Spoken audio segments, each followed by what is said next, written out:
हामी अहिले घोडेपानी डाँडामा छौँ। यहाँ रमाइलो दृश्य देखिराखेको छ।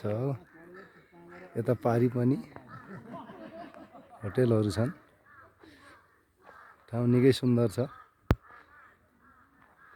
यो घोडेपानी मुख्य